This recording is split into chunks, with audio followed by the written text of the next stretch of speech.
Tuhan membuat segala sesuatu baru.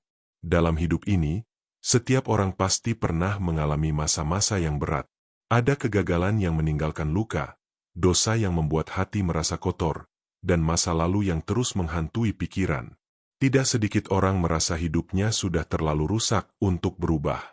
Kadang kita ingin memulai kembali, tetapi merasa tidak sanggup. Kita melihat begitu banyak kesalahan dan kelemahan dalam diri sendiri. Akibatnya hati menjadi putus asa dan kehilangan harapan untuk mengalami kehidupan yang baru. Tetapi firman Tuhan mengajarkan bahwa Tuhan adalah Allah yang sanggup membuat segala sesuatu menjadi baru. Tidak ada hidup yang terlalu hancur bagi Tuhan. Tidak ada masa lalu yang terlalu gelap sehingga Tuhan tidak dapat memulihkannya. Firman Tuhan dalam 2 Korintus 5 ayat 17 berkata, "Jadi siapa yang ada di dalam Kristus, ia adalah ciptaan baru, yang lama sudah berlalu, sesungguhnya yang baru sudah datang." Ayat ini adalah janji yang penuh pengharapan. Ketika seseorang datang kepada Kristus, Tuhan tidak hanya memperbaiki sedikit demi sedikit hidupnya. Tuhan memberikan hidup yang baru. Identitas lama yang penuh dosa tidak lagi menjadi penentu masa depan kita. Banyak orang terjebak dalam masa lalunya. Ada yang terus merasa bersalah atas dosa yang pernah dilakukan. Ada yang merasa gagal karena keputusan-keputusan buruk dalam hidupnya. Ada juga yang merasa dirinya tidak layak dipakai Tuhan. Namun Tuhan tidak melihat kita hanya dari masa lalu kita.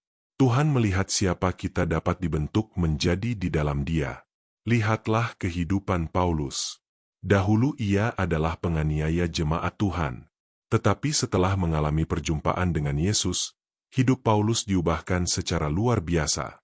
Tuhan memakai hidupnya menjadi alat untuk memberitakan Injil ke banyak tempat.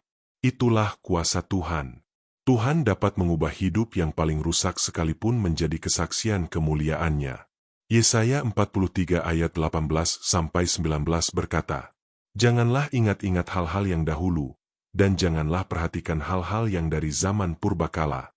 Lihat, aku hendak membuat sesuatu yang baru, yang sekarang sudah tumbuh. Belumkah kamu mengetahuinya? Ya, aku hendak membuat jalan di padang gurun dan sungai-sungai di padang belantara."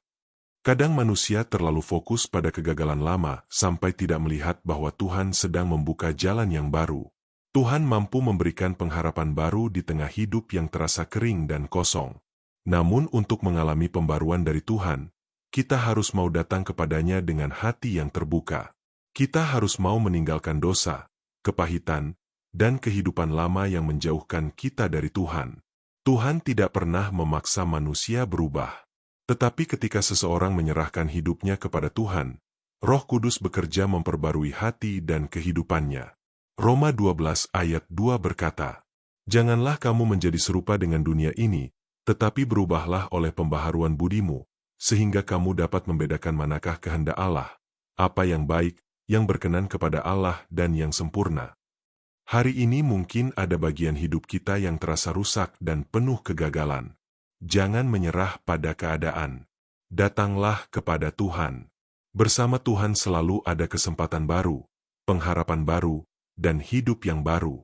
Tuhan sanggup menghapus air mata masa lalu dan membangun masa depan yang penuh harapan bagi setiap orang yang percaya kepadanya. Mari berdoa. Tuhan, terima kasih karena Engkau adalah Allah yang membuat segala sesuatu menjadi baru. Saat kami merasa lemah, gagal, dan hancur, tolong kami untuk tetap percaya kepada kasih dan kuasa-Mu. Pulihkan hati kami, ubahkan hidup kami, dan tuntun kami berjalan dalam kehendak-Mu. Ajarlah kami meninggalkan kehidupan lama dan hidup sebagai ciptaan baru di dalam Kristus. Di dalam nama Tuhan Yesus kami berdoa. Amin. Terima kasih sudah mendengarkan renungan hari ini. Tuhan memberkati. Jangan lupa untuk like, subscribe, dan bagikan renungan ini supaya semakin banyak orang diberkati oleh firman Tuhan.